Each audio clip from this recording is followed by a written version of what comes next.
नमस्कार। ओम नमो भगवते वासुदेवाय।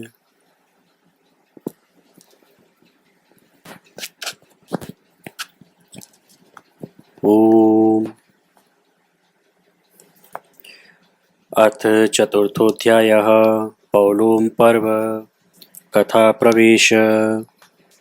नैमिषारण्य में कुलपति शौनक के 12 वर्षों तक चालू रहने वाले सत्र में उपस्थित महर्षियों के समीप एक दिन लोमहर्षण पुत्र सूतनंदन उग्रश्रवा आए।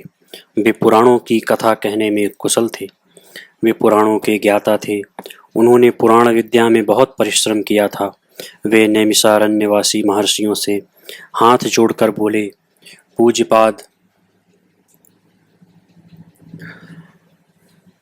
महर्षिगण, आप लोग क्या सुनना चाहते हैं? मैं किस प्रसंग पर बोलूं? तब ऋषियों ने उनसे कहा, लोमहर्षण कुमार, हम आपको उत्तम प्रसंग बतलाएंगे और कथा प्रसंग प्रारंभ होने पर सुनने की इच्छा रखने वाले हम लोगों के समक्ष आप बहुत सी कथाएं कहेंगे। किंतु पूज्यपाद, कुलपति भगवान शौनक अभी अग्नि की उपासना में संलग्न है। वे देवताओं और असुरों से संबंध रखने वाली बहुत सी दिव्य कथाएं जानते हैं। मनुष्य, नागों तथा गंधर्वों की कथाओं से भी वे सर्वथा परिचित हैं। सूतनंदन, वे विद्वान कुलपति विप्रवर शौनक जी भी इस यज्ञ में उपस्थित हैं। वे चतुर, उत्तम, व्रतधारी तथा बुद्धिमान हैं। शास्त्र, श्रुति, स्मृति, इतिहास, पुराण तथा आरण्यक, बृहदारण्यक आदि के तो वे आचार्य ही हैं। वे सदा सत्य बोलने वाले, मन और इंद्रियों के संयम में तत्पर, तपस्वी और नियम पूर्वक व्रत को निभाने वाले हैं। वे हम सभी लोगों के लिए सम्माननीय हैं। अतः जब तक उनका आना न हो तब तक प्रतीक्षा कीजिए। गुरुदेव शौनक जब वहाँ उत्तम आसन पर विराजमान हो जाएं, उस समय वे तुझश्रेष्ठ आपसे जो कुछ पूछें उसी प्रसंग को लेकर आप बोलिएगा। उग्रश्रवा जी ने कहा, एवमस्तु, ऐसा ही होगा। गुरुदेव महात्मा शौनक के बैठ जाने पर उन्हीं के पूछने के अनुसार मैं नाना प्रकार की पुण्यदायिनी कथाएं कहूँगा। तदनंतर विप्र शिरोमणि शौनक जी क्रमशः सब कार्यों का विधिपूर्वक संपादन करके वैदिक स्तुतियों द्वारा देवताओं को और जल की अंजलि द्वारा पितरों को तृप्त करने के पश्चात उस स्थान पर आए जहाँ उत्तम व्रतधारी सिद्ध महर्षिगण यज्ञ मंडप में सूत जी को आगे विराजमान करके सुखपूर्वक बैठे थे। ऋत्विजों और सदस्यों के बैठ जाने पर कुलपति शौनक जी भी वहाँ बैठे और इस प्रकार बोले। इस प्रकार इति श्री महाभारते आदि पर्वणि पौलोम पर्वणि कथा प्रवेशो नाम चतुर्थोऽध्यायः। पंचमोऽध्यायः। भृगु के आश्रम पर पुलोमा दानव का आगमन और उसकी अग्निदेव के साथ बातचीत। शौनकुवाच, शौनक जी ने कहा, तात लोमहर्षण कुमार, पूर्व काल में आपके पिता ने सब पुराणों का अध्ययन किया था। क्या आपने भी उन सब का अध्ययन किया है? पुराण में दिव्य कथाएं वर्णित हैं। परम बुद्धिमान राजर्षियों और ब्रह्मर्षियों के आदिवंश भी बताए गए हैं, जिनको पहले हमने आपके पिता के मुख से सुना है। उनमें से प्रथम तो मैं भृगुवंश का ही वर्णन सुनना चाहता हूँ, अतः आप इसी से संबद्ध रखने वाली कथा कहिए। हम सब लोग आपकी कथा सुनने के लिए सर्वथा उद्यत हैं। सूतपुत्र उग्रश्रवा ने कहा, भृगुनंदन, वैशंपायन आदि श्रेष्ठ महान ब्राह्मणों और महात्मा द्विजवरों ने पूर्व काल में जो पुराण भली भांति पढ़ा था और उन विद्वानों ने जिस प्रकार पुराण का वर्णन किया है वह सब मुझे ज्ञात है। मेरे पिता ने जिस पुराण विद्या का भली भांति अध्ययन किया था वह सब मैंने उन्हीं के मुख से पढ़ी और सुनी है। भृगुनंदन, आप पहले उस सर्वश्रेष्ठ भृगुवंश का वर्णन सुनिए जो देवता, इंद्र, ऋषि और मरुदगणों से पूजित है। महामुने, आपके इस अत्यंत दिव्य भार्गव वंश का परिचय देता हूँ। यह परिचय अद्भुत और युक्त तो होगा ही, पुराणों के आश्रय से भी संयुक्त होगा। हमने सुना है कि स्वयंभू ब्रह्मा जी ने वरुण के यज्ञ में महर्षि भगवान भृगु को अग्नि से उत्पन्न किया था। भृगु के अत्यंत प्रिय पुत्र च्यवन हुए जिन्हें भार्गव भी कहते हैं। च्यवन के पुत्र का नाम प्रमति था, जो बड़े धर्मात्मा हुए। प्रमति के घृताची नामक अप्सरा के गर्भ से रुरु नामक पुत्र का जन्म हुआ। रुरु के पुत्र शुनक थे, जिनका जन्म प्रमदरा के गर्भ से हुआ था। शुनक वेदों के पारंगत विद्वान और धर्मात्मा थे।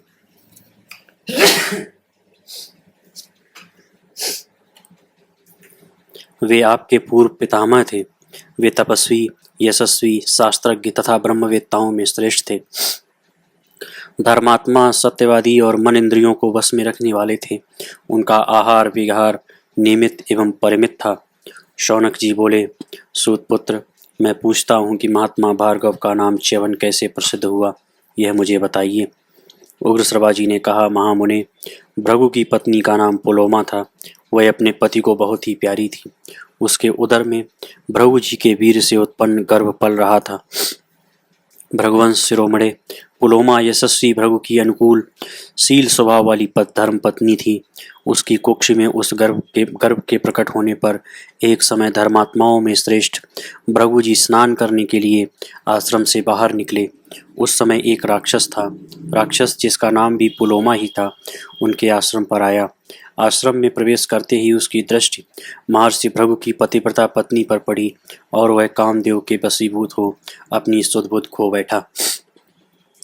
सुंदरी पुलोमा ने उस राक्षस को अभ्यागत अतिथि मानकर वन के फल मूल आदि से उसका सत्कार करने के लिए उसे न्योता दिया। ब्राह्मण, वह राक्षस काम से पीड़ित हो रहा था। उस समय उसने वहां पुलोमा को अकेली देख बड़े हर्ष का अनुभव किया, क्योंकि वह सती साध्वी पुलोमा को हर ले जाना चाहता था। मन में उस शुभ लक्षणा सती के अपहरण की इच्छा रखकर वह प्रसन्नता से फूल उठा और मन ही मन बोला, मेरा तो काम बन गया। पवित्र मुस्कान वाली पुलोमा को पहले उस पुलोमा नामक राक्षस ने वर्ण किया था। इसकी कथा इस प्रकार है। बाल्यावस्था में पुलोमा रो रही थी। उसके रोदन की निवृत्ति के लिए पिता ने डराते हुए कहा, रे राक्षस, तू इसे पकड़ ले। घर में पुलोमा राक्षस पहले से ही छिपा हुआ था। उसने मन ही मन वर्ण कर लिया, यह मेरी पत्नी है। बात केवल इतनी ही थी। इसका अभिप्राय यह है कि हंसी खेल में भी या डांटने डपटने में भी बालकों से ऐसी बातें नहीं कहनी चाहिए और राक्षस का नाम भी नहीं रखना चाहिए। किंतु पीछे उसके पिता ने शास्त्र विधि के अनुसार महर्षि भृगु के साथ उसका विवाह कर दिया।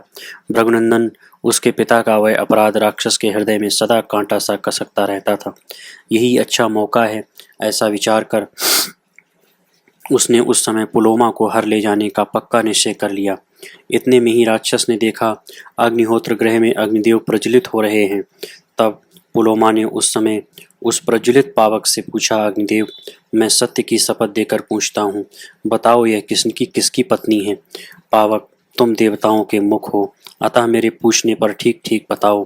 पहले तो मैंने ही इस सुंदरी को अपनी पत्नी बनाने के लिए वर्ण किया था, किंतु बाद में असत्य व्यवहार करने वाले इसके पिता ने भृगु के साथ इसका विवाह कर दिया। यदि वह एकांत में मिली हुई सुंदरी भृगु की भार्या है तो वैसी बात सच सच बता दो, क्योंकि मैं इसे इस आश्रम से हर ले जाना चाहता हूँ। वह क्रोध आज मेरे हृदय को दग्ध सा कर रहा है। इस सुमध्यमा को, जो पहले मेरी भार्या थी, भृगु ने अन्यायपूर्वक हड़प लिया है। उग्रश्रवा जी कहते हैं, इस प्रकार वह राक्षस भृगु की पत्नी के प्रति यह मेरी है या भृगु की, ऐसा संशय रखते हुए प्रज्वलित अग्नि को संबोधित करके बार बार पूछने लगा, अग्निदेव, तुम सदा सब प्राणियों के भीतर निवास करते हो। सर्वज्ञ अग्नि, तुम पुण्य और पाप के विषय में साक्षी की भांति स्थित रहते हो, अतः सच्ची बात बताओ। असत्य बर्ताव करने वाले भृगु ने, जो पहले मेरी ही थी, उस भार्या का अपहरण किया है। यदि वह वही है तो वैसी बात ठीक ठीक बता दो। सर्वज्ञ अग्निदेव, तुम्हारे मुख से सब बातें सुनकर मैं भृगु की इस भार्या को तुम्हारे देखते देखते इस आश्रम से हर ले जाऊंगा, इसलिए मुझसे सच्ची बात कहो। उग्रश्रवा जी कहते हैं, राक्षस की यह बात सुनकर ज्वालामयी सात जिह्वाओं वाले अग्निदेव बहुत दुखी हुए। एक ओर वे झूठ से डरते थे तो दूसरी ओर भृगु के शाप से, अतः धीरे से इस प्रकार बोले। अग्निदेव बोले, दानव नंदन, इसमें संदेह नहीं है कि पहले तुम्ही ने इस पुलोमा का वर्ण किया था, किंतु विधिपूर्वक मंत्रोच्चार करते हुए इसके साथ तुमने विवाह नहीं किया था। पिता ने तो यह यशस्विनी पुलोमा भृगु को ही दी है। तुम्हारे वर्ण करने पर भी इसके महायशस्वी पिता तुम्हारे हाथ में इसे इसलिए नहीं देते थे कि उनके मन में तुमसे श्रेष्ठ वर मिल जाने का लोभ था। दानव, तदनंतर महर्षि भृगु ने मुझे साक्षी बनाकर वेदोक्त क्रिया द्वारा विधिपूर्वक इसका पाणिग्रहण किया था। ये वही है, ऐसा मैं जानता हूँ। इस विषय में मैं झूठ नहीं बोल सकता। दानव श्रेष्ठ, लोक में असत्य की कभी पूजा नहीं होती है। इति श्री महाभारते आदि पर्वणि पौलोम पर्वणि पुलोमाग्नि संवादे पंचमोध्याय। षष्ठोध्याय। महर्षि च्यवन का जन्म, उनके तेज से पुलोमा राक्षस का भस्म होना तथा भृगु का अग्निदेव को शाप देना। उग्रश्रवा जी कहते हैं, ब्राह्मण, अग्नि का यह वचन सुनकर उस राक्षस ने वराह का रूप धारण करके मन और वायु के समान वेग से उसका अपहरण किया। भृगुवंश शिरोमणे उस समय वह गर्भ में जो अपनी माता की कुक्ष में निवास कर रहा था, अत्यंत रोष के कारण योग बल से माता के उदर से च्युत होकर बाहर निकल आया। च्युत होने के कारण ही उसका नाम च्यवन हुआ। माता के उदर से च्युत होकर गिरे हुए उस सूर्य के समान तेजस्वी गर्भ को देखते ही वह राक्षस पुलोमा को छोड़कर गिर पड़ा और तत्काल जलकर भस्म हो गया। सुंदर कटि प्रदेश वाली पुलोमा दुख से मूर्छित हो गई और किसी तरह संभल कर भृगुकुल को आनंदित करने वाले अपने पुत्र भार्गव च्यवन को गोद में लेकर ब्रह्मा जी के पास चली। संपूर्ण लोकों के पितामह ब्रह्मा जी ने स्वयं भृगु की उस पतिव्रता पत्नी को रोती और नेत्रों से आंसू बहाते देखा। तब पितामह भगवान ब्रह्मा ने अपनी पुत्र वधू को सांत्वना दी, उसे धीरज बंधाया। उसके आंसुओं की बूंदों से एक बहुत बड़ी नदी प्रकट हो गई। वह नदी तपस्वी भृगु की उस पत्नी के मार्ग को आप्लावित किए हुए थी। उस समय लोक पितामह भगवान ब्रह्मा ने पुलोमा के मार्ग का अनुसरण करने वाली उस नदी को देखकर उसका नाम बस बधूसरा रख दिया, जो च्यवन के आश्रम के पास प्रवाहित होती है। इस प्रकार भृगुपुत्र प्रतापी च्यवन का जन्म हुआ। तदनंतर पिता भृगु ने वहां अपने पुत्र च्यवन तथा पत्नी पुलोमा को देखा और सब बातें जानकर उन्होंने अपनी भार्या पुलोमा से कुपित होकर पूछा। भृगु बोले, कल्याणी, तुम्हें हर लेने की इच्छा से आए हुए उस राक्षस को किसने तुम्हारा परिचय दे दिया? मनोहर मुस्कान वाली मेरी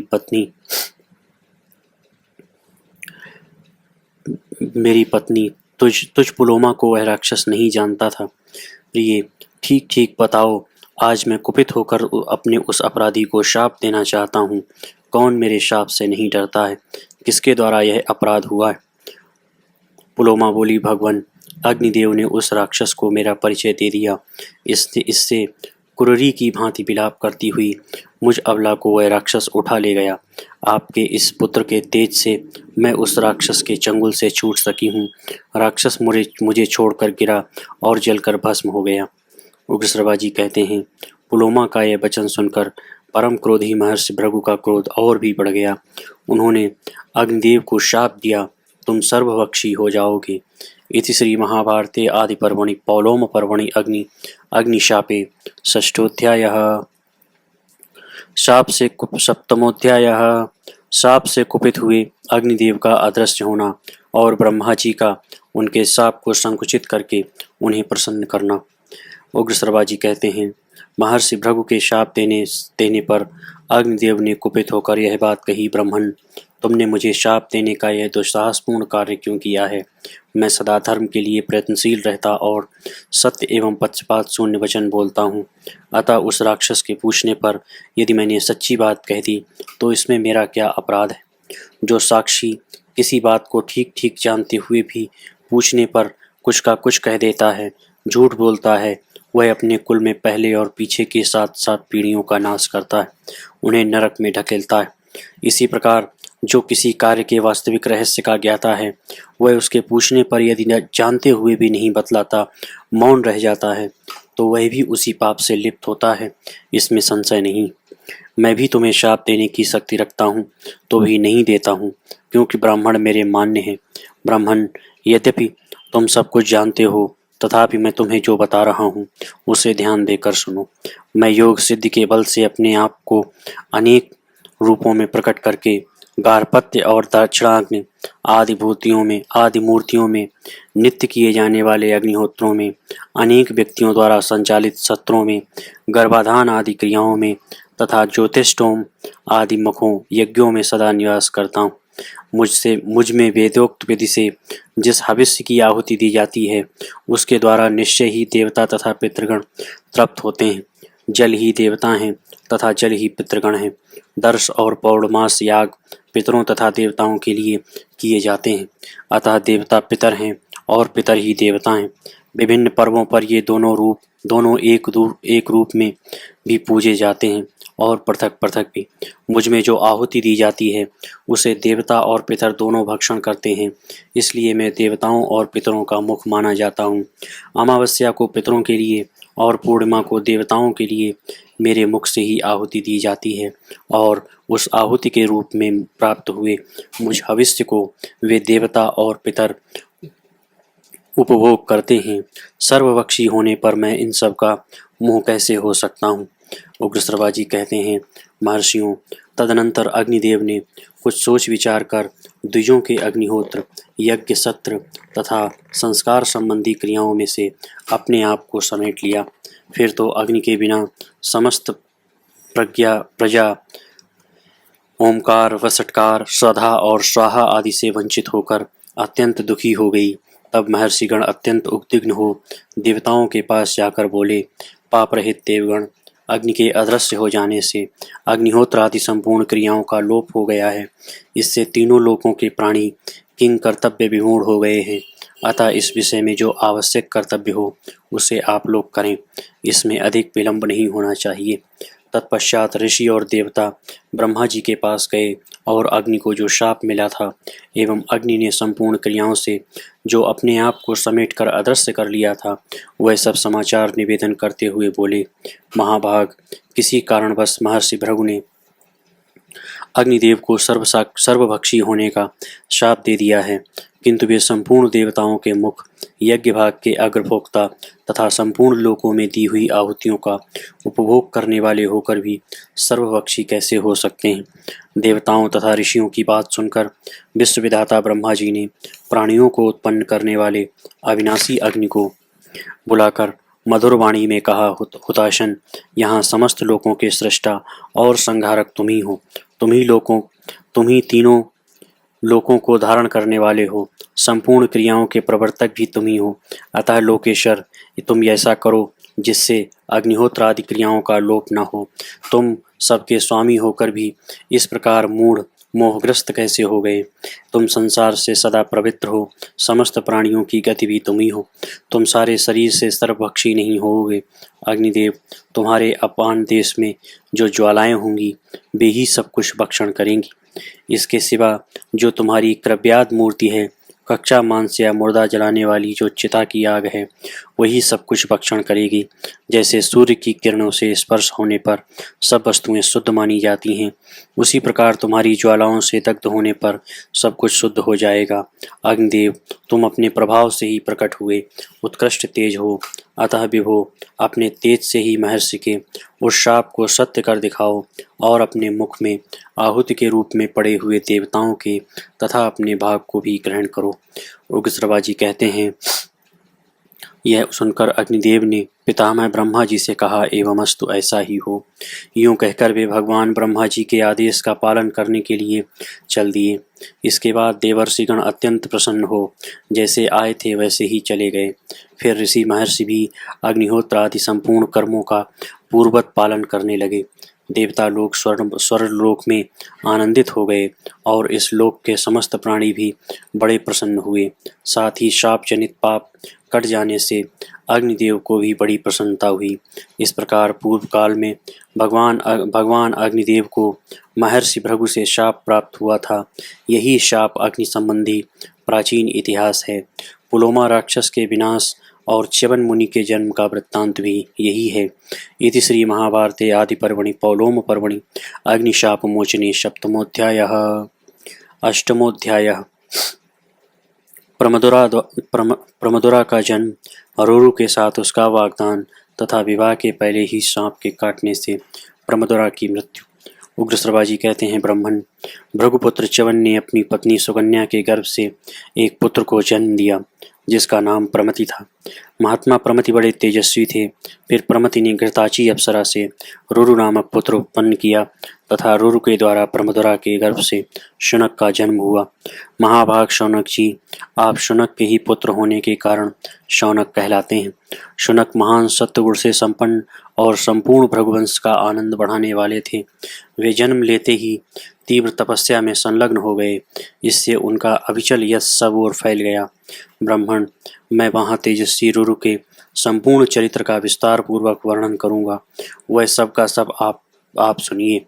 पूर्व काल में स्थूल केस नाम से विख्यात एक तप और विद्या से संपन्न महर्षि थे जो समस्त प्राणियों के हित में लगे रहते थे। विप्र से इन्हीं महर्षि के समय की बात है। गंधर्वराज विश्वावसु ने मेनका के गर्भ से एक संतान उत्पन्न की।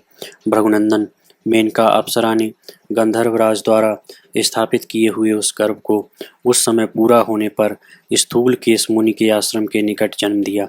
ब्राह्मण, निर्दय और निर्लज्ज मेनका अप्सरा उस नवजात गर्भ को वहीं नदी के तट पर छोड़कर चली गई। तदनंतर तेजस्वी महर्षि स्थूलकेश ने एकांत स्थान में त्यागी हुई उस बंधुहीन कन्या को देखा जो देवताओं की बालिका के समान दिव्य शोभा से प्रकाशित हो रही थी। उस समय उस कन्या को वैसी दशा में देखकर द्विजश्रेष्ठ मुनिवर स्थूलकेश के मन में बड़ी दया आई। अतः वे उसे उठा लाए और उसका पालन पोषण करने लगे। वह सुंदरी कन्या उनके शुभ आश्रम पर दिनों दिन बढ़ने लगी। महाभाग महर्षि स्थूलकेश ने क्रमशः उस बालिका के जात कर्मादि सब संस्कार विधिपूर्वक संपन्न किए। वह बुद्धि रूप और सब उत्तम गुणों से सुशोभित हो संसार की समस्त प्रमदाओं सुंदर स्त्रियों से श्रेष्ठ जान पड़ती थी। इसलिए महर्षि ने उसका नाम प्रमदुरा रख दिया। एक दिन धर्मात्मा रुरु ने महर्षि के आश्रम में उस प्रमदुरा को देखा। उसे देखते ही उनका हृदय तत्काल कामदेव के वशीभूत हो गया। तब उन्होंने मित्रों द्वारा अपने पिता भृगुवंशी प्रमति को अपनी अवस्था कहलाई। तदनंतर प्रमति ने यशस्वी स्थूलकेश मुनि से अपने पुत्र के लिए उनकी वह कन्या मांगी। तब पिता ने अपनी कन्या प्रमदुरा का रुरु के लिए वाग्दान कर दिया और आगामी उत्तर फाल्गुनी नक्षत्र में विवाह का मुहूर्त निश्चित किया। तदनंतर जब विवाह का मुहूर्त निकट आ गया, उसी समय वह सुंदरी कन्या सखियों के साथ क्रीड़ा करती हुई वन में घूमने लगी। मार्ग में एक सांप चौड़ी जगह घेर कर तिरछा सो रहा था। प्रमदुरा ने उसे नहीं देखा। वह काल से प्रेरित होकर मरना चाहती थी, इसलिए सर्प को पैर से कुचलती हुई आगे निकल गई। उस समय काल धर्म से प्रेरित हुए उस सर्प ने उस असावधान कन्या के अंग में बड़े जोर से अपने विष भरे दांत गड़ा दिए। उस सर्प के डस लेने पर वह सहसा पृथ्वी पर गिर पड़ी। उसके शरीर का रंग उड़ गया, शोभा नष्ट हो गई, आभूषण इधर उधर बिखर गए और चेतना लुप्त हो गई। उसके बाल खुले हुए थे। अतः अब वह अपने उन बंधुजनों के हृदय में विषाद उत्पन्न कर रही थी जो कुछ ही क्षण पहले अत्यंत सुंदरी एवं दर्शनीय थी। वही प्राण शून्य होने के कारण अब देखने योग्य नहीं रह गई। वह सर्प के विष से पीड़ित होकर गाढ़ निद्रा में सोई हुई की भांति भूमि पर गिर पड़ी। उसके शरीर का मध्य भाग अत्यंत क्रश था। अतः अब वह उस अचेतनावस्था में भी अत्यंत मनोहारिणी जान पड़ती थी। उसके पिता स्थूलकेश ने तथा अन्य तपस्वी महात्माओं ने भी आकर उसे देखा। वह कमल की सी कांति वाली किशोरी धरती पर चेष्टा रहित पड़ी थी। तदनंतर स्वस्त्यात्रेय महाजानु कुशिक शंख मेखल उद्दालक कट महायशस्वी श्वेत भरद्वाज कौड़कुत्स्य आर्षिसेन गौतम अपने पुत्र रुरु सहित प्रमति तथा अन्य सभी वनवासी श्रेष्ठ द्विज दया से द्रवित होकर वहां आए। वे सब लोग उस कन्या को सर्प के विष से पीड़ित हो प्राण शून्य हुई देख करुणावश रोने लगे। रुरु तो अत्यंत आर्त होकर वहां से बाहर चला गया और शेष सभी द्विज उस समय वहीं बैठे रहे। इति श्री महाभारते आदि पर्वणि पौलोम पर्वणि प्रमदुरा सर्पदंशे अष्टमोऽध्यायः। नवमोऽध्यायः। रुरु की आधी आयु से प्रमदुरा का जीवित होना, रुरु के साथ उसका विवाह, रुरु का सर्पों को मारने का निश्चय तथा रुरुडुमडुम संवाद।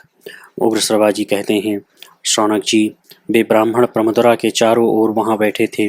उस समय रुरु अत्यंत दुखित हो गहन वन में जाकर जोर जोर से रुदन करने लगा। शोक से पीड़ित होकर उसने बहुत करुणाजनक विलाप किया और अपनी प्रियतमा प्रमदुरा का स्मरण करके शोकमग्न हो इस प्रकार बोला, हाय, वह कृशांगी बाला मेरा और समस्त बांधवों का शोक बढ़ाती हुई भूमि पर सो रही है। इससे बढ़कर दुख और क्या हो सकता है। यदि मैंने दान दिया हो, तपस्या की हो अथवा गुरुजनों की भली भांति आराधना की हो तो उसके पुण्य से मेरी प्रिया जीवित हो जाए।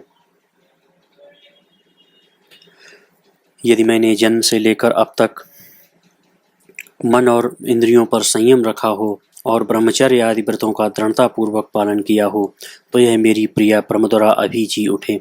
यदि पापी असुरों का नाश करने वाले इंद्रियों के स्वामी जगदीश्वर एवं सर्वव्यापी भगवान श्री कृष्ण में मेरी अविचल भक्ति हो तो यह कल्याणी प्रमदुरा जी उठे। इस प्रकार जब रुरु पत्नी के लिए दुखित हो अत्यंत विलाप कर रहा था, उस समय एक देवदूत उसके पास आया और वन में रुरु से बोला।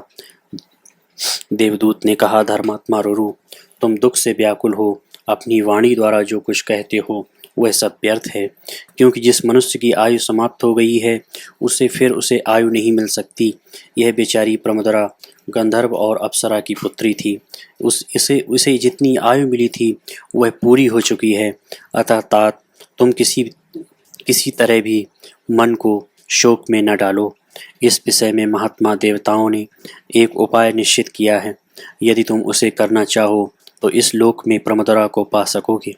रुरु बोला, आकाशचारी देवदूत, देवताओं ने कौन सा उपाय निश्चित किया है, उसे ठीक ठीक बताओ। उसे सुनकर मैं अवश्य वैसा ही करूँगा। तुम मुझे इस दुख से बचाओ। देवदूत ने कहा, भृगुनंदन रुरु, तुम उस कन्या के लिए अपनी आधी आयु दे दो। ऐसा करने से तुम्हारी भार्या प्रमदुरा जी उठेगी।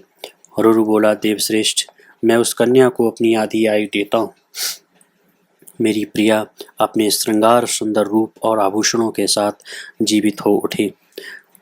उग्रश्रवा जी कहते हैं, तब गंधर्वराज विश्वावसु और देवदूत दोनों सत्पुरुषों ने धर्मराज के पास जाकर कहा, धर्मराज, रुरु की भार्या कल्याणी प्रमदुरा मर चुकी है। यदि आप मान लें तो वह रुरु की आधी आयु से जीवित हो जाए। प्रमदुरा को धर्मराज बोले, देवदूत, यदि तुम रुरु की भार्या प्रमदुरा को जिलाना चाहते हो तो वह रुरु की आधी आयु से संयुक्त होकर जीवित हो उठे। उग्रश्रवा जी कहते हैं, धर्मराज के ऐसा कहते ही वह सुंदरी मुनि कन्या प्रमदुरा रुरु की आधी आयु से संयुक्त हो सोई हुई की भांति जग उठी। उत्तम तेजस्वी रुरु के भाग्य में ऐसी बात देखी गई थी। उनकी आयु बहुत बढ़ी चढ़ी थी। जब उन्होंने भार्या के लिए अपनी आधी आयु दे दी तब दोनों के पिताओं ने निश्चित दिन में प्रसन्नतापूर्वक उनका विवाह कर दिया। वे दोनों दंपति एक दूसरे के हितैषी होकर आनंद पूर्वक रहने लगे। कमल के केसर की सी कांति वाली उस दुर्लभ भार्या को पाकर व्रतधारी रुरु ने सर्पों के विनाश का निश्चय कर लिया। वह सर्पों को देखते ही अत्यंत क्रोध में भर जाता और हाथ में डंडा लेकर उन पर यथाशक्ति प्रहार करता था। एक दिन की बात है, ब्राह्मण रुरु किसी विशाल वन में गया। वहां उसने डुंडुभ जाति के एक बूढ़े सांप को सोते देखा। उसे देखते ही उसके क्रोध का पारा चढ़ गया और उस ब्राह्मण ने उस समय सर्प को मार डालने की इच्छा से कालदंड के समान भयंकर डंडा उठाया। तब उस डुंडुभ ने मनुष्य की बोली में कहा, तपोधन, आज मैंने तुम्हारा कोई अपराध तो नहीं किया है, फिर किस लिए क्रोध के आवेश में आकर तुम मुझे मार रहे हो। इति श्री महाभारते आदि पर्वणि पौलोम पर्वणि प्रमदुरा जीवने नाम नवमोऽध्यायः। दशमोऽध्यायः। रुरु मुनि और डुंडुभ का संवाद। रुरु बोला, सर्प, मेरी प्राणों की समान प्यारी पत्नी के रुरु बोला, सर्प, मेरी प्राणों के समान प्यारी पत्नी को एक सांप ने डस लिया था। उसी समय मैंने यह घोर प्रतिज्ञा कर ली कि जिस जिस सर्प को देख लूँगा उसे उसे अवश्य मार डालूँगा। उसी प्रतिज्ञा के अनुसार मैं तुम्हें मार डालना चाहता हूँ, अतः आज तुम्हें अपने प्राणों से हाथ धोना पड़ेगा। डुंडुभ ने कहा, ब्राह्मण, वे दूसरे ही सांप हैं जो इस लोक में मनुष्यों को डसते हैं। सांपों की आकृति मात्र से ही तुम्हें डुंडुभों को नहीं मारना चाहिए। अहो आश्चर्य है, बेचारे डुंडुभ अनर्थ भोगने में सब सर्पों के साथ एक हैं, परंतु उनका स्वभाव दूसरे सर्पों से भिन्न है तथा दुख भोगने में तो वे सब सर्पों के साथ एक हैं, किंतु सुख सबका अलग अलग है। तुम धर्मज्ञ हो, अतः तुम्हें डुंडुभों की हिंसा नहीं करनी चाहिए। उग्र सर्वाजी कहते हैं, डुंडुभ सर्प का यह वचन सुनकर रुरु ने उसे कोई भयभीत ऋषि समझा, अतः उसका वध नहीं किया। इसके सिवा बड़भागी रुरु ने उसे शांति प्रदान करते हुए कहा, भुजंगम, बताओ, इस विकृत सर्प योनि में पड़े हुए तुम कौन हो? डुंडुभ ने कहा, रुरु, मैं पूर्व जन्म में सहस्त्रपाद नामक ऋषि था, किंतु एक ब्राह्मण के शाप से मुझे सर्प योनि में आना पड़ा है। रुरु ने पूछा, भुजगोत्तम, उस ब्राह्मण ने किस लिए कुपित होकर तुम्हें शाप दिया? तुम्हारा यह शरीर अभी कितने समय तक रहेगा? डुंडुभ एकादशो इति श्री महाभारते आदि पर्वणि पौलोम पर्वणि रुरु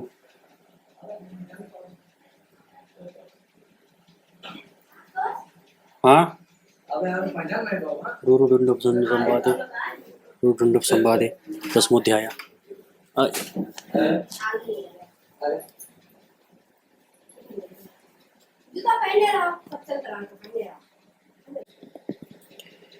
ओम नमो भगवते वासुदेवाय। एकादशोऽध्यायः। डुंडुभ की आत्मकथा तथा उसके द्वारा रुरु को अहिंसा का उपदेश। डुंडुभ ने कहा, तात, पूर्व काल में खगम नाम से प्रसिद्ध एक ब्राह्मण मेरा मित्र था।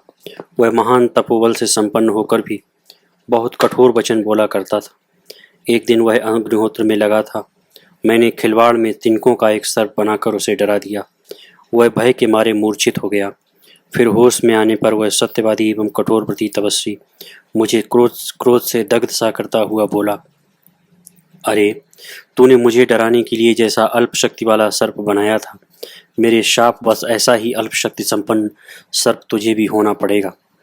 तपोधन, मैं उसकी तपस्या का बल जानता था, अतः मेरा हृदय अत्यंत उद्विग्न हो उठा और बड़े वेग से उसके चरणों में प्रणाम करके हाथ जोड़ सामने खड़ा हो उस तपोधन से बोला, सखे, मैंने परिहास के लिए ऐसा एक कार्य कर डाला है। ब्राह्मण, इसके लिए क्षमा करो और अपना यह शाप लौटा लो। मुझे अत्यंत घबराया हुआ देखकर संभ्रम में पड़े हुए उस तपस्वी ने बार बार गर्म सांस खींचते हुए कहा, मेरी कही हुई यह बात किसी प्रकार झूठी नहीं हो सकती।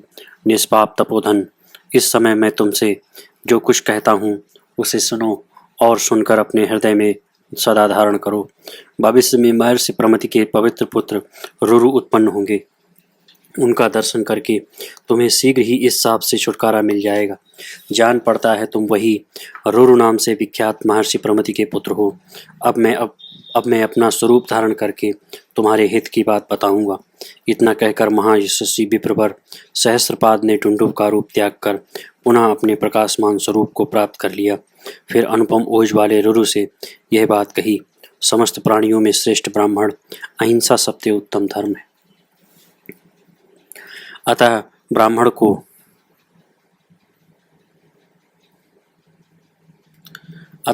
को समस्त प्राणियों में से किसी की कभी और कहीं भी हिंसा नहीं करनी चाहिए। ब्राह्मण इस लोक में सदा सौम्य स्वभाव का ही होता है, ऐसा श्रुति का उत्तम वचन है। वह वेद वेदांगों का विद्वान और समस्त प्राणियों को अभय देने वाला होता है। यह अहिंसा, सत्यभाषण, क्षमा और वेदों का स्वाध्याय निश्चय ही ये ब्राह्मण के उत्तम धर्म है। क्षत्रिय का जो धर्म है वह तुम्हारे लिए अभीष्ट नहीं है। रुरु, दंड धारण, उग्रता और प्रजापालन ये सब क्षत्रियों के कर्म रहे हैं। मेरी बात सुनो। पहले राजा जन्मेजय के यज्ञ में सर्पों की बड़ी भारी हिंसा हुई। द्विश्रेष्ठ फिर उसी सर्प सत्र में तपस्या के बल वीर से संपन्न वेद वेदांगों के पारंगत विद्वान विप्रवर आस्तिक नामक ब्राह्मण के द्वारा भयभीत सर्पों की प्राण रक्षा हुई। इति श्री महाभारते आदि पर्वणि पौलोम पर्वणि डुण्डुभशापमोक्षे एकादशोऽध्यायः। द्वादशोऽध्यायः। जन्मेजय के सर्पसत्र के विषय में रुरु की जिज्ञासा और पिता द्वारा उसकी पूर्ति। रुरु उवाच। रुरु ने पूछा, द्विश्रेष्ठ, राजा जन्मेजय ने सर्पों की हिंसा कैसे की, अथवा उन्होंने किस लिए यज्ञ में सर्पों की हिंसा करवाई? विप्रवर परम विद्वान महात्मा आस्तिक ने किस लिए सर्पों को उस यज्ञ से बचाया था? अब यह सब मैं पूर्ण रूप से सुनना चाहता हूँ। ऋषि उवाच। ऋषि ने कहा, रुरु, तुम कथावाचक ब्राह्मणों के मुख से आस्तिक का महान चरित्र सुनोगे। ऐसा कहकर सहस्त्रपाद मुनि अंतर्ध्यान हो गए। उग्रश्रवा जी कहते हैं, तदनंतर रुरु वहाँ अदृश्य हुए मुनि की खोज में उस वन के भीतर सब ओर दौड़ता रहा और अंत में थककर पृथ्वी पर गिर पड़ा।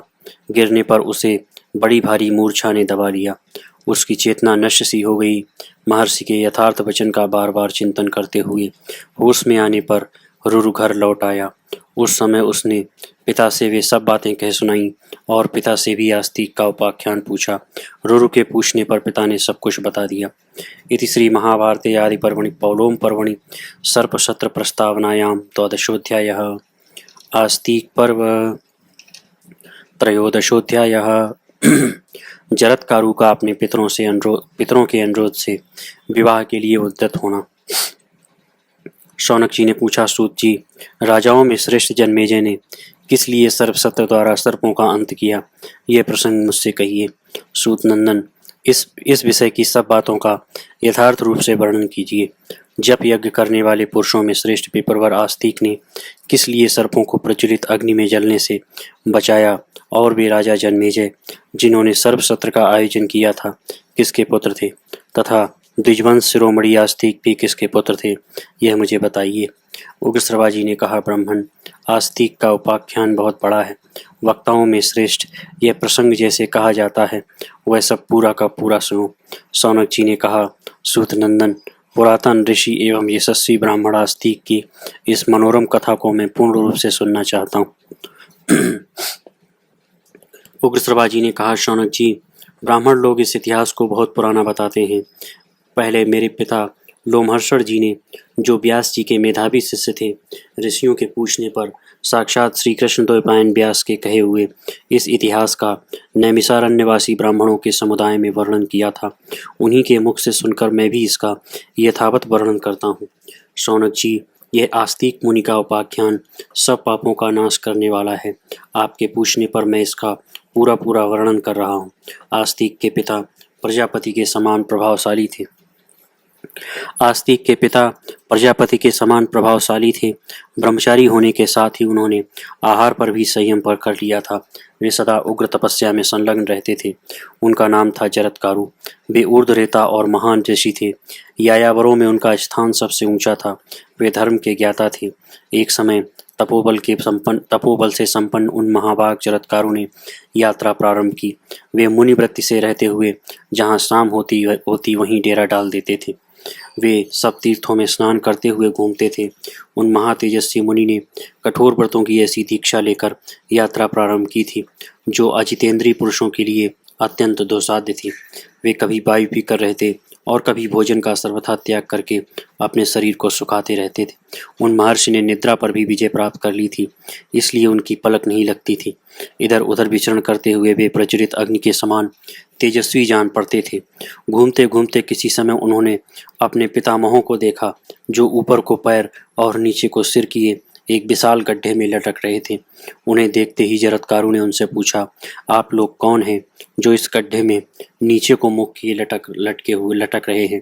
आप जिस वीरण स्तंभ खस नामक तिनकों का समूह को पकड़कर लटक रहे हैं, वे इस गड्ढे में गुप्त रूप से नित्य निवास करने वाले चूहे ने सब ओर से प्रायः खा लिया है। पितर बोले, ब्राह्मण, हम लोग कठोर व्रत का पालन करने वाले यायावर नामक मुनि हैं। अपनी संतान परंपरा का नाश होने से हम नीचे पृथ्वी पर गिरना चाहते हैं। हमारी एक संतति बच गई है जिसका नाम है जरत्कारु। हम भाग्यहीनों की वह अभागी संतान केवल तपस्या में ही संलग्न है। वह मूढ़ पुत्र उत्पन्न करने के लिए किसी स्त्री से विवाह करना नहीं चाहता है, अतः वंश परंपरा का विनाश होने से हम यहाँ इस गड्ढे में लटक रहे हैं। हमारी रक्षा करने वाला वह वंशधर मौजूद है, तो भी पापकर्मी मनुष्यों की भांति हम अनाथ हो गए हैं। साधु शिरोमणे, तुम कौन हो जो हमारे बंधु बांधवों की भांति हम लोगों की इस दयनीय दशा के लिए शोक में रहे हो? ब्राह्मण, हम ये जानना चाहते हैं कि तुम कौन हो जो आत्मीय की भांति यहाँ हमारे पास खड़े हो। सत्पुरुषों में श्रेष्ठ हम शोचनीय प्राणियों के लिए तुम क्यों शोकमग्न होते हो? जरत्कारु ने कहा, महात्माओं, आप लोग मेरे ही पितामह और पूर्वज पितृगण हैं। स्वयं मैं ही जरत्कारु हूँ। बताइए, आज आपकी क्या सेवा करूँ? पितर बोले, तात, तुम हमारे कुल की संतान परंपरा को बनाए रखने के लिए निरंतर यत्नशील रहकर विवाह के लिए प्रयत्न करो। प्रभु, तुम अपने लिए, हमारे लिए अथवा धर्म का पालन हो, इस उद्देश्य से पुत्र की उत्पत्ति के लिए यत्न करो।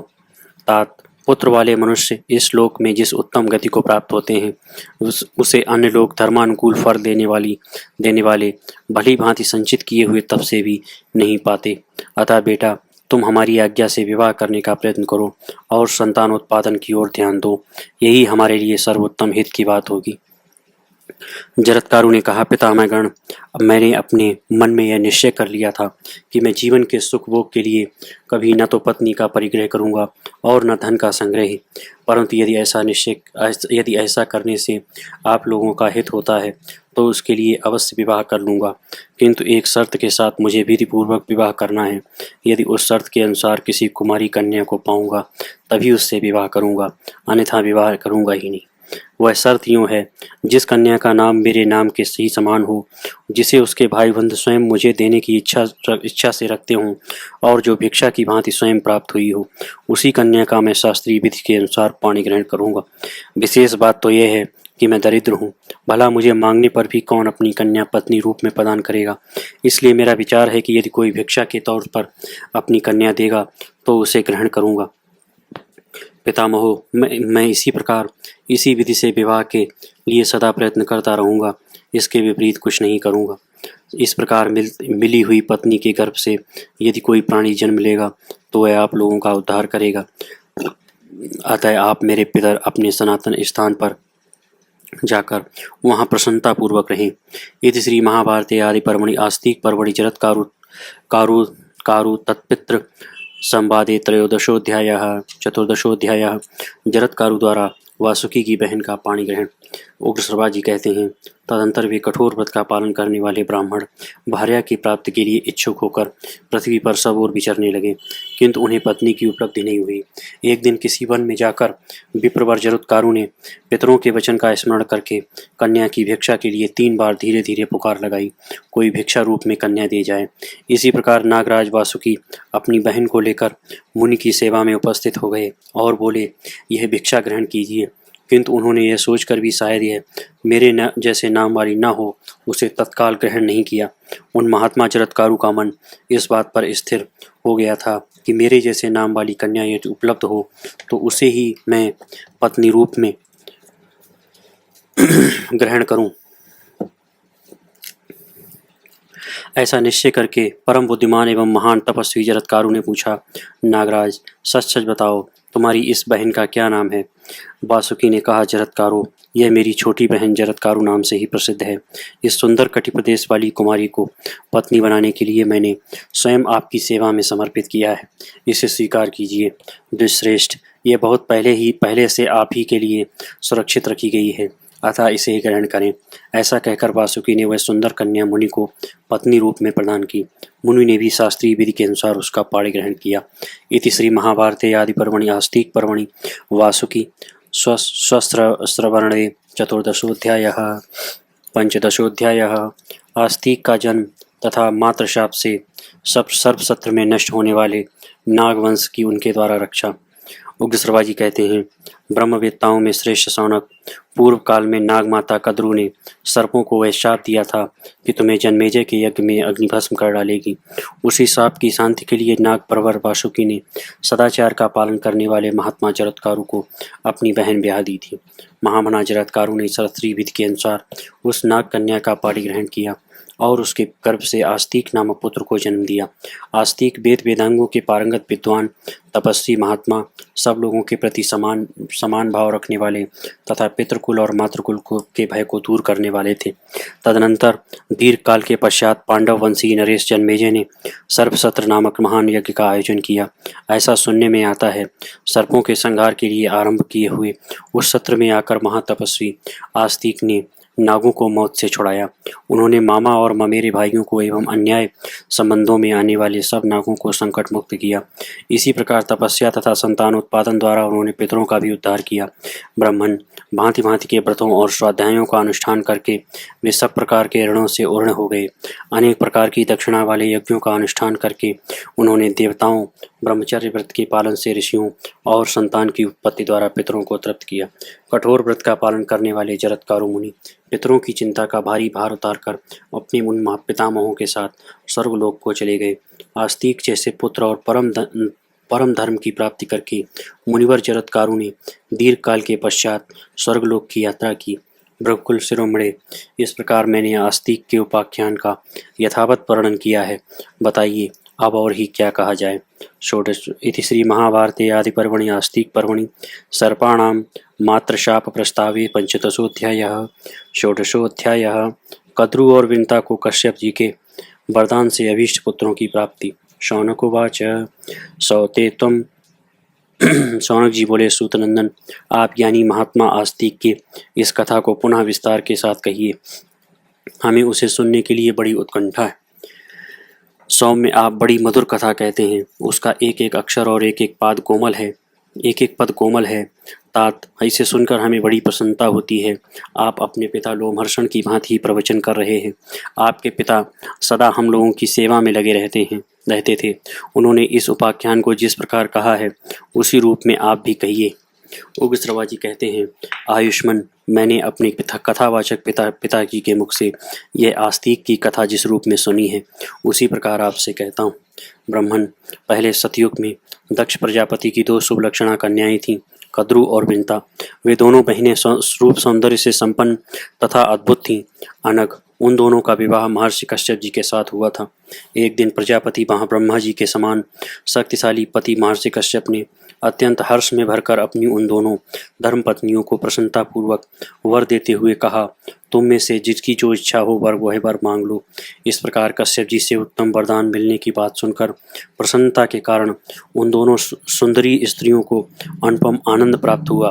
कद्रु ने समान तेजस्वी 1000 नागों को पुत्र रूप में पाने का वर मांगा। विंता ने बल, तेज शरीर तथा पराक्रम में कद्रु के पुत्रों से श्रेष्ठ केवल 2 ही पुत्र मांगे। विंता को पतिदेव ने अत्यंत अभीष्ट 2 पुत्रों के होने का वरदान दे दिया। उस समय विंता ने कश्यप जी से एवमस्तु कहकर उनके दिए हुए वर को सिरोधार्य किया। अपनी प्रार्थना के अनुसार ठीक वर पाकर वह बहुत प्रसन्न हुई। कद्रु के पुत्रों से अधिक बलवान और पराक्रमी 2 पुत्रों के होने का वर प्राप्त करके विंता अपने को कृतकृत्य मानने लगी। समान तेजस्वी 1000 पुत्र होने का वर पाकर कद्रु भी अपना मनोरथ सिद्ध हुआ समझने लगी। वरदान पाकर संतुष्ट हुई अपनी उन धर्म पत्नियों से यह कहकर कि तुम दोनों यत्नपूर्वक अपने अपने गर्भ की रक्षा करना, महातपस्वी कश्यप जी वन में चले गए। उग्रश्रवा जी कहते हैं, ब्राह्मण तदनंतर दीर्घ काल के पश्चात कद्रु ने 1000 और विंता ने 2 अंडे दिए। दासियों ने अत्यंत प्रसन्न होकर दोनों के अंडों को गर्म बर्तनों में रख दिया। वे अंडे 500 वर्षों तक उन्हीं बर्तनों में पड़े रहे। तत्पश्चात 500 वर्ष पूरे होने पर कद्रु के 1000 पुत्र अंडों को फोड़कर बाहर निकल आए, परंतु विंता के अंडों से उसके 2 बच्चे निकलते नहीं दिखाई दिए। इससे पुत्रार्थिनी और तपस्विनी देवी विंता सौत के सामने लज्जित हो गई फिर उसने अपने हाथों से एक अंडा फोड़ डाला। फूटने पर उस अंडे में विंता ने अपने पुत्र को देखा। उसके शरीर का ऊपरी भाग पूर्ण रूप से विकसित एवं पुष्ट था, किंतु नीचे का आधा अंग अभी अधूरा रह गया था। सुना जाता है उस पुत्र ने क्रोध के आवेश में आकर विंता को शाप दे दिया, माँ तूने लोभ के वशीभूत होकर मुझे इस प्रकार अधूरे शरीर का बना दिया, मेरे समस्त अंगों को पूर्णतः विकसित एवं पुष्ट नहीं होने दिया। इसलिए जिस सौत के साथ तू डांट लाग रखती है उसी की 500 वर्षों तक दासी बनी रहेगी। और माँ, यह जो दूसरे अंडे में तेरा पुत्र है यही तुझे दासी भाव से छुटकारा दिलाएगा। किंतु माता, ऐसा तभी हो सकता है जब तू इस तपस्वी पुत्र को मेरी ही तरह अंडा फोड़कर अंगहीन या अंधेरों अधूरे अंगों से युक्त न बना देगी। इसलिए यदि तू इस बालक को विशेष बलवान बनाना चाहती है तो 500 वर्ष के बाद बाद तक मुझे तुझे धैर्य धारण करके इसके जन्म की प्रतीक्षा करनी चाहिए। इस प्रकार विंता को शाप देकर वह बालक अरुण अंतरिक्ष में उड़ गया।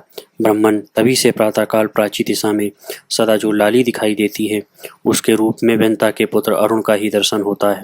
वह सूर्यदेव के रथ पर जा बैठा और उसके सारथी का काम संभालने लगा। तदनंतर समय पूरा होने पर सर्प संहारक गरुण का जन्म हुआ। भृगुश्रेष्ठ पृथ्वीराज गरुण जन्म लेते ही क्षुधा से व्याकुल हो गए और विधाता ने उनके लिए जो आहार नियत किया था, अपने उस भोज्य पदार्थ को प्राप्त करने के लिए माता विंता को छोड़ आकाश में उड़ गए।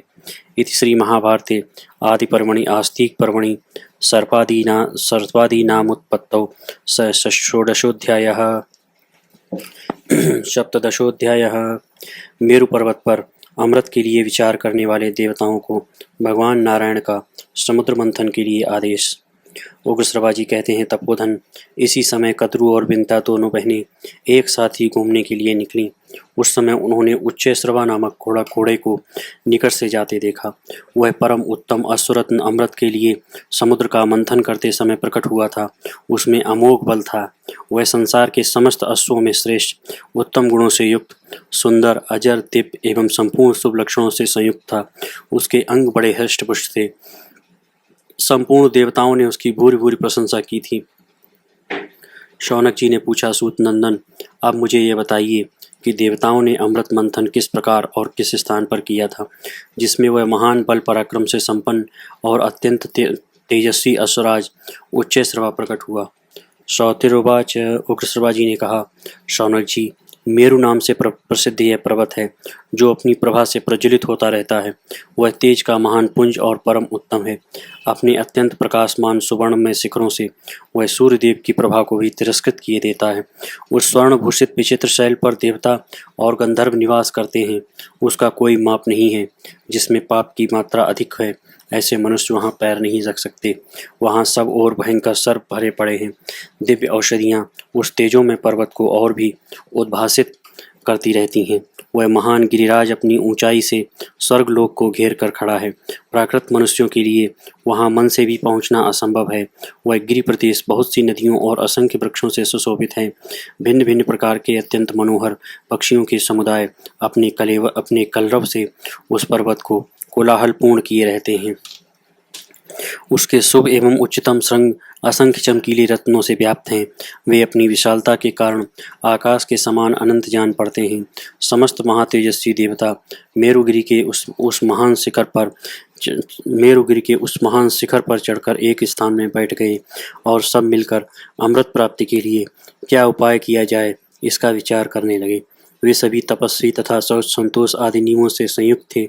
इस प्रकार परस्पर विचार एवं सबके साथ मंत्रणा करने में लगे हुए देवताओं के समुदाय में उपस्थित हो भगवान नारायण ने ब्रह्मा जी से यूँ कहा, समस्त देवता और असुर मिलकर महासागर का मंथन न करें। उस महासागर का मंथन आरंभ होने पर उसमें से अमृत प्रकट होगा। देवताओं, पहले समस्त औषधियों फिर संपूर्ण रत्नों को पाकर भी समुद्र का मंथन जारी रखो। इससे अंत में तुम लोगों को निश्चय ही अमृत की प्राप्ति होगी। इति श्री महाभारते आदि पर्वणि आस्तिक पर्वणि अमृत मंथने सप्तदशोऽध्यायः। अष्टादशोऽध्यायः। देवताओं और दैत्यों द्वारा अमृत के लिए समुद्र का मंथन, अनेक रत्नों के साथ अमृत की उत्पत्ति और भगवान का मोहिनी रूप धारण करके दैत्यों के हाथ से अमृत ले लेना। उग्रश्रवा जी कहते हैं, शौनक जी, तदनंतर संपूर्ण देवता मिलकर पर्वत श्रेष्ठ मंदराचल को उखाड़ने के लिए उसके समीप गए। वह पर्वत सिर्फ श्वेत मेघखंडों के समान प्रतीत होने वाले गगनचुंबी शिखरों से सुशोभित था। सब ओर फैली हुई लताओं के समुदाय ने उसे आच्छादित कर रखा था। उस पर चारों ओर भांति भांति के विहंगम कलरव कर रहे थे। बड़ी बड़ी दाढ़ों वाले व्याघ्र, सिंह आदि अनेक हिंसक जीव वहां सर्वत्र भरे हुए थे। उस पर्वत के विभिन्न प्रदेशों में किन्नरगण, अप्सराएं और देवता लोग निवास करते थे। उसकी ऊंचाई 11,000 योजन थी और भूमि के नीचे भी वह उतनी ही सहस्त्र योजनों में प्रतिष्ठित था। जब देवता उसे उखाड़ न सके तब वहां बैठे हुए भगवान विष्णु और ब्रह्मा जी से इस प्रकार बोले, आप दोनों इस विषय में कल्याणमयी उत्तम बुद्धि प्रदान करें और हमारे हित के लिए मंदराचल पर्वत को उखाड़ने का यत्न करें। उग्रश्रवा जी कहते हैं, भृगुनंदन, देवताओं के ऐसा कहने पर ब्रह्मा जी सहित भगवान विष्णु ने कहा, तथास्तु, ऐसा ही हो। तदनंतर जिनका स्वरूप मन, बुद्धि एवं प्रमाणों की पहुँच से परे है, उन कमल नयन भगवान विष्णु ने नागराज अनंत को मंदराचल उखाड़ने के लिए आज्ञा दी। जब ब्रह्मा जी ने प्रेरणा दी और भगवान नारायण ने भी आदेश दे दिया, तब अतुल पराक्रमी अनंत शेषनाग उठकर उस कार्य में लगे। ब्रह्मन, फिर तो महाबली अनंत ने जोर लगाकर गिरिराज मंदराचल को वन और वनवासी जंतुओं सहित उखाड़ लिया। तत्पश्चात देवता लोग उस पर्वत के साथ समुद्र तट पर उपस्थित हुए और समुद्र से बोले, हम अमृत के लिए तुम्हारा मंथन करेंगे। यह सुनकर जल के स्वामी समुद्र ने कहा, यदि अमृत में मेरा भी हिस्सा हो तो मैं मंदराचल को घुमाने से जो भारी पीड़ा होगी उसे सह लूँगा। तब देवताओं और असुरों ने समुद्र की बात स्वीकार करके समुद्र तल में स्थित कच्छपराज से कहा, भगवान, आप इस मंदराचल के आधार बनिए। तब कच्छपराज ने तथास्तु कहकर मंदराचल के नीचे अपनी पीठ लगा दी। देवराज इंद्र ने उस पर्वत को वज्र द्वारा दबाए रखा।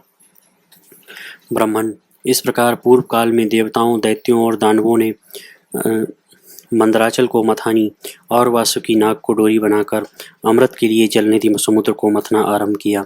उन महान असुरों ने नागराज वासुकी के मुखभाग को दृढ़तापूर्वक पकड़ रखा था और जिस ओर उसकी पूंछ थी उस उधर संपूर्ण देवता उसे पकड़कर खड़े थे।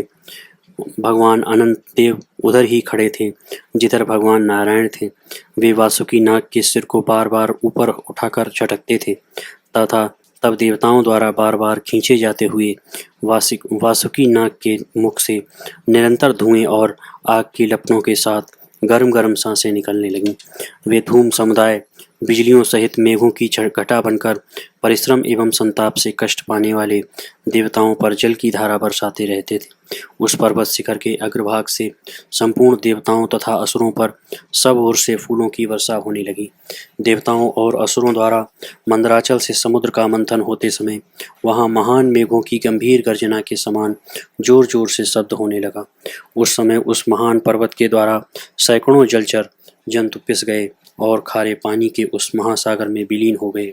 मंदराचल ने वरुणालय, समुद्र तथा पाताल तल में निवास करने वाले नाना प्रकार के प्राणियों का संहार कर डाला। जब वह पर्वत घुमाया जाने लगा उस समय उसके शिखर से बड़े बड़े वृक्ष आपस में टकराकर उन पर निवास करने वाले पक्षियों सहित नीचे गिर पड़े। उनकी आपस की रगड़ से बार बार आग प्रकट होकर ज्वालाओं के साथ प्रज्वलित हो उठी और जैसे बिजली नीले मेघ को ढक ले, उसी प्रकार उसने मंदराचल को आच्छादित कर लिया। उस दावानल ने पर्वतीय गजराजों, गुफाओं से निकले हुए सिंहों तथा अन्यान्य सहस्त्रों जंतुओं को जलाकर भस्म कर दिया। उस पर्वत पर जो नाना प्रकार के जीव रहते थे वे सब अपने प्राणों से हाथ धो बैठे। तब देवराज इंद्र ने इधर उधर सबको जलाती हुई उस आग को मेघों के द्वारा जल बरसाकर सब ओर से बुझा दिया।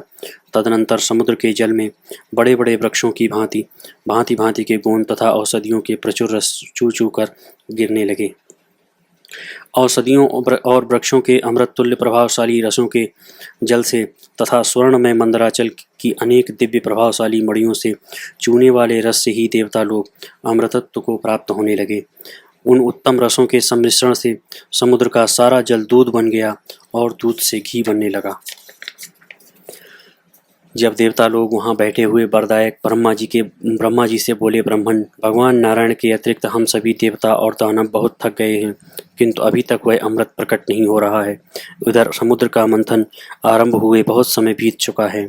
यह सुनकर ब्रह्मा जी ने भगवान नारायण से यह बात कही, सर्वव्यापी परमात्मन, इन्हें बल प्रदान कीजिए, यहाँ एकमात्र आप ही सबके आश्रय हैं।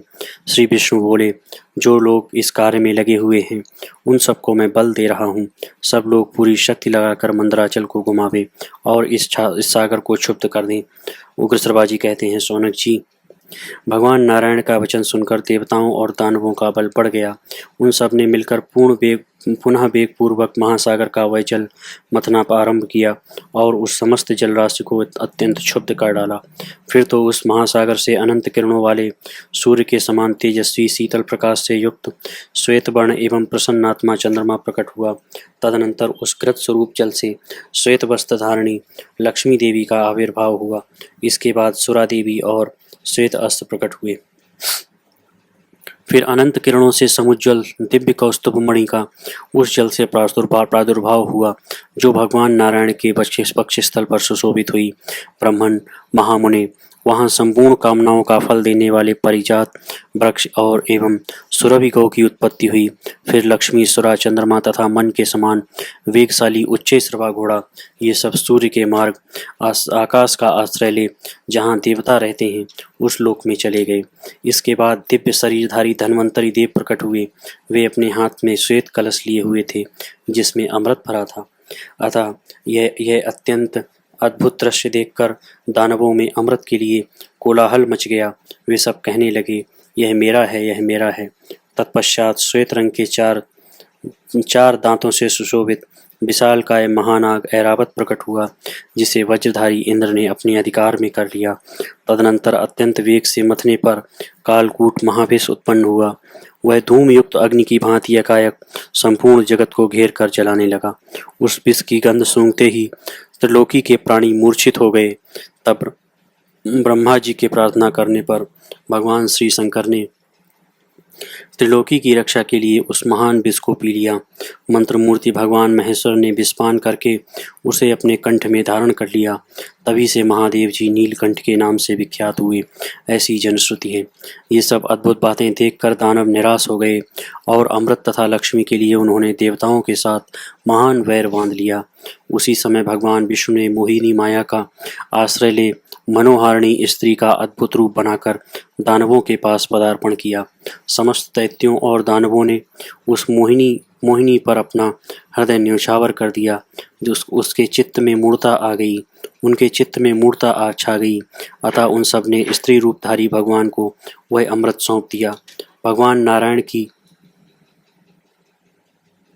वह मूर्तिमयी माया हाथ में कलश लिए अमृत परोसने लगी।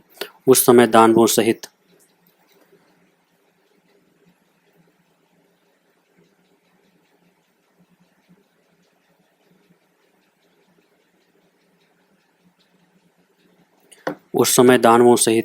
दैत्य पंगत लगाकर बैठे ही रह गए, परंतु उस देवी ने देवताओं को ही अमृत पिलाया, दैत्यों को नहीं दिया। इससे उन्होंने बड़ा कोलाहल मचाया। इस श्री महाभारते आदि पर्वणि आस्तिक पर्वणि अमृत मंथने अष्टादशोऽध्याय। देवताओं का अमृत। हाँ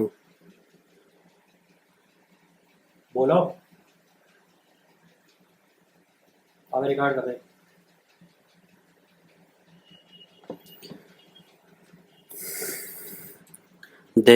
भगवान नारायण की वह मूर्तिमयी माया हाथ में कलश लिए अमृत परोसने लगी। उस समय दानवों सहित दैत्य पंगत लगाकर बैठे ही रह गए, परंतु उस देवी ने देवताओं को ही अमृत पिलाया, दैत्यों को नहीं दिया। इससे उन्होंने बड़ा कोलाहल मचाया। इति श्री महाभारते आदि पर्वणि आस्तिक पर्वणि अमृत मंथने अष्टादशोऽध्यायः। एकोनविंशोऽध्यायः। देवताओं का अमृतपान, देवासुर संग्राम तथा देवताओं की विजय। उग्रश्रवा जी कहते हैं, अमृत हाथ से निकल जाने पर दैत्य और दानव संगठित हो गए और उत्तम उत्तम कवच तथा नाना प्रकार के अस्त्र शस्त्र लेकर देवताओं पर टूट पड़े। उधर अनंत शक्तिशाली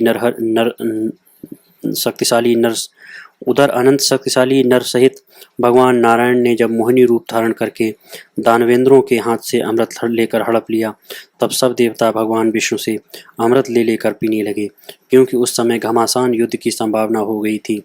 जिस समय देवता उस अभीष्ट अमृत का पान कर रहे थे, ठीक उसी समय राहु नामक दानव ने देवता रूप से आकर अमृत पान पीना आरंभ किया।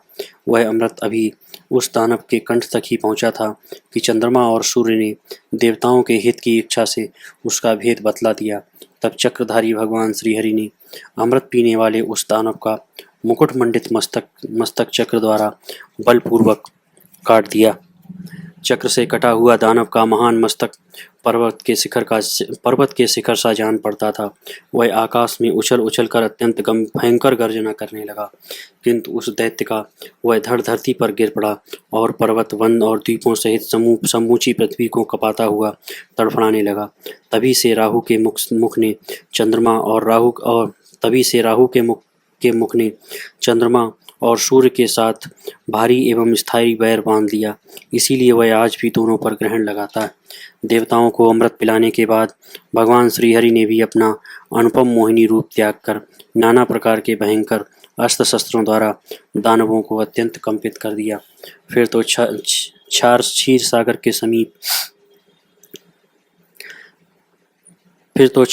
के समीप देवताओं और असुरों का सबसे भयंकर महासंग्राम छिड़ गया। दोनों दलों पर शस्त्रों, तीखी धार वाले बड़े बड़े भालों की मार पड़ने लगी। तेज नोक वाले तोमर तथा भांति भांति के शस्त्र बरसने लगे। भगवान के चक्र से भी छिन्न भिन्न और देवताओं के खड़ग, शक्ति और गदा से घायल हुए असुर मुख से अधिकाधिक रक्त वमन करते हुए पृथ्वी पर लौटने लगे। उस समय तपाए हुए सुवर्ण की मालाओं से विभूषित दानवों के सिर भयंकर पट्टिसों से कटकर निरंतर युद्ध भूमि में गिर रहे थे। वहां खून से लथपथ अंग वाले मरे हुए महान असुर जो समर भूमि में सो रहे थे, गेरू आदि धातुओं से रंगे हुए पर्वत शिखरों के समान जान पड़ते थे। संध्या के समय जब सूर्यमंडल लाल हो रहा था, एक दूसरे के शस्त्रों से कटने वाले सहस्त्रों योद्धाओं का हाहाकार इधर उधर सब ओर गूंज उठा। उस सम्रांगण में दूरवर्ती देवता और दानव लोहे के तीखे परिघों से एक दूसरे पर चोट करते थे और निकट आ जाने पर आपस में मुक्का मुक्की करने लगते थे। इस प्रकार उनके पारस्परिक आघात प्रत्याघात का शब्द मानो सारे आकाश में गूंज उठा। उस रणभूमि में चारों ओर यही अत्यंत भयंकर शब्द सुनाई पड़ते थे कि टुकड़े कर दो, टुकड़े टुकड़े कर दो, चीर डालो, दौड़ो, गिरा दो और पीछा करो। इस प्रकार अत्यंत भयंकर तुमुल युद्ध हो ही रहा था कि भगवान विष्णु के दो रूप नर और नारायण देव भी युद्ध भूमि में आ गए। भगवान नारायण ने अपने नर के हाथ में दिव्य धनुष देखकर स्वयं भी दानव संहारक दिव्य चक्र का चिंतन किया। चिंतन करते ही शत्रुओं को संताप देने वाला अत्यंत तेजस्वी चक्र आकाश मार्ग से उनके हाथ में आ गया। वह सूर्य एवं अग्नि के समान जाज्वल्यमान हो रहा था। उस मंडलाकार चक्र की गति कहीं भी कुंठित नहीं होती थी। उसका नाम तो सुदर्शन था, किंतु वह युद्ध में शत्रुओं के लिए अत्यंत भयंकर दिखाई देता था। वहां आया हुआ वह भयंकर चक्र प्रज्वलित अग्नि के समान प्रकाशित हो रहा था। इसमें शत्रुओं के बड़े बड़े नगरों को विध्वंस कर डालने की शक्ति थी। हाथी की सूंड के समान विशाल भुजदंड वाले उग्र वेगशाली भगवान नारायण ने उस महातेजस्वी एवं महाबलशाली चक्र को दानवों के दल पर चलाया।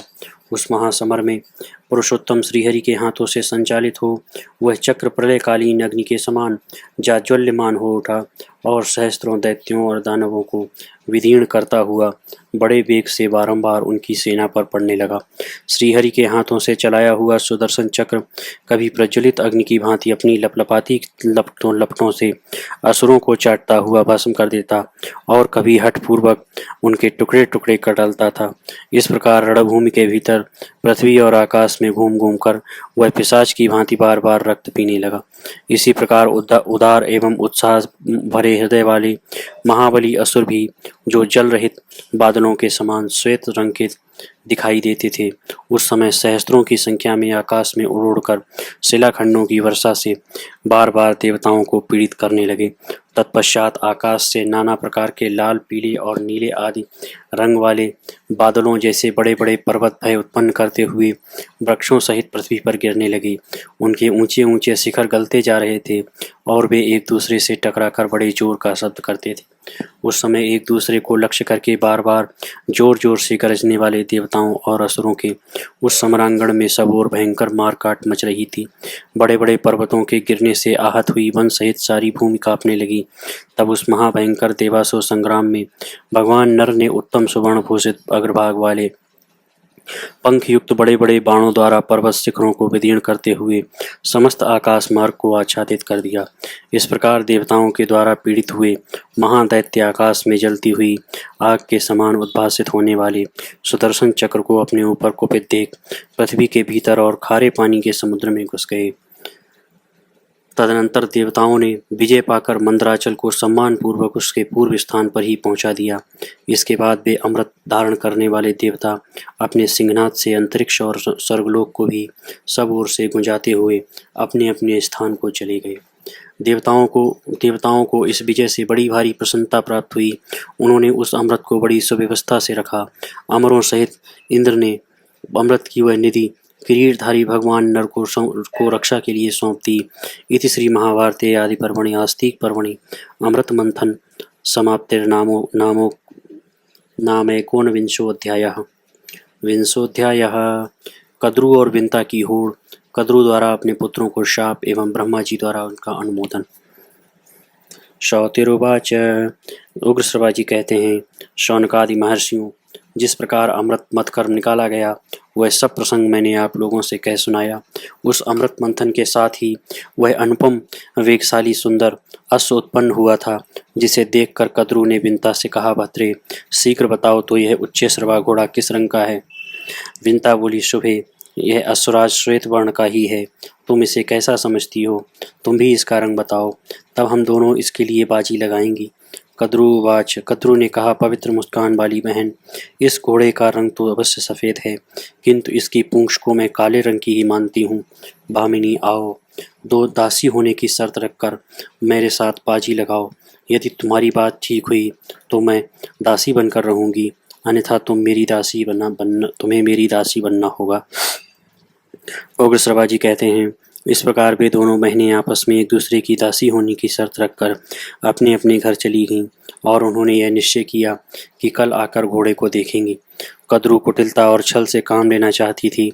उसने अपने सहस्त्र पुत्रों को इस समय आज्ञा दी कि तुम काले रंग के बाल बनकर शीघ्र घोड़े की पूंछ में लग जाओ, जिससे मुझे दासी न होना पड़े।